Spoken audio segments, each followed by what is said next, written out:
To connect with the future is a really, really important part of being here. This is an important platform and space where world leaders in all fields actually can gravitate and come together to discuss the issues that really matter. Welcome to the Intelligent Enterprise Institute interview series here at Davos during the World Economic Forum. We are doing a series of conversations with business leaders and with agents of society to get the perspectives of what's happening here in Davos. Of course, the underlying topic is climate change. Climate change is a topic that concerns the planet. And we have only one planet. Sustainability in itself is even not enough. It's not the status quo we have to reserve. We have to push harder to give back and make a positive impact. You hear big numbers and big promises every year here in Davos and amazing projects that are getting underway. But do they get underway? Do they come to fruition? And how successful are they at the end of the day?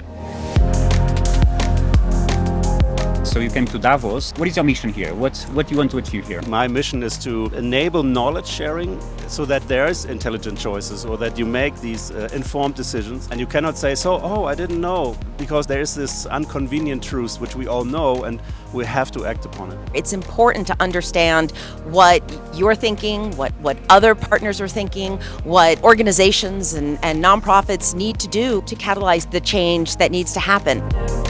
I think the time is now for a kind of a reset and think about how we want the world to move forward. And what I would like to get out of Davos, I suppose, is to really spur concrete action between the UN, business and government.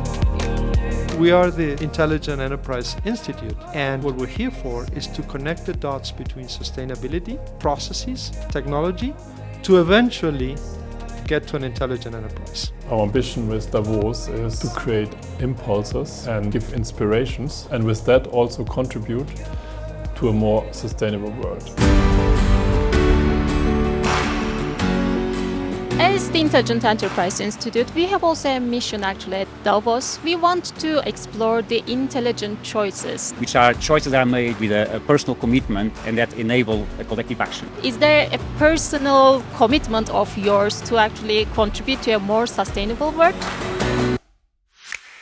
When you look at individual choices, I find these the hardest to make, frankly, because we're still the people with a terrible carbon footprint. I definitely want to make sure that the trips I make are meaningful and are needed to really reduce my CO2 footprint.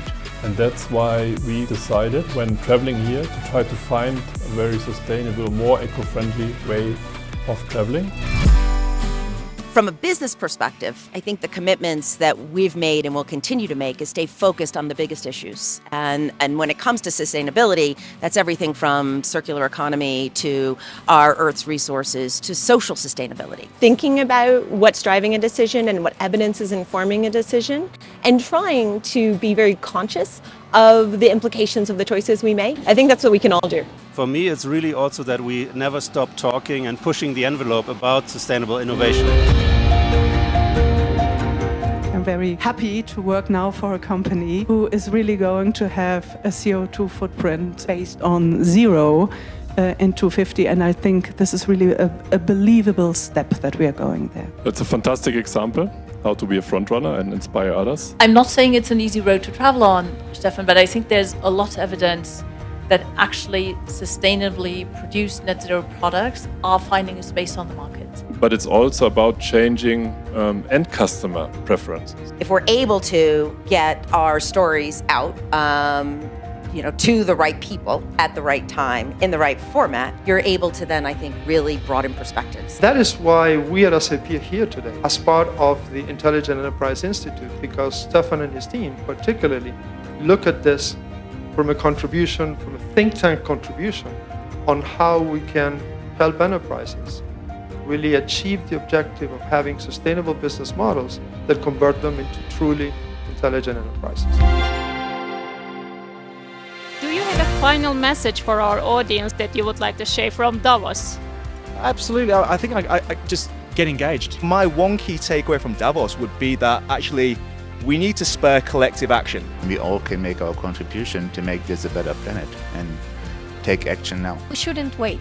We should start individually to make that, whether there's a law or not about it. All of us have an opportunity to contribute to the sustainability discussion, and that every decision we make as we innovate, as we adopt new technology, helps with the sustainability mission if we take those decisions smartly. Both the developing and the developed world need to work together to accelerate that transition so that we can be sustainable together. This is why Davos is so important, because these big topics, we can only solve them together.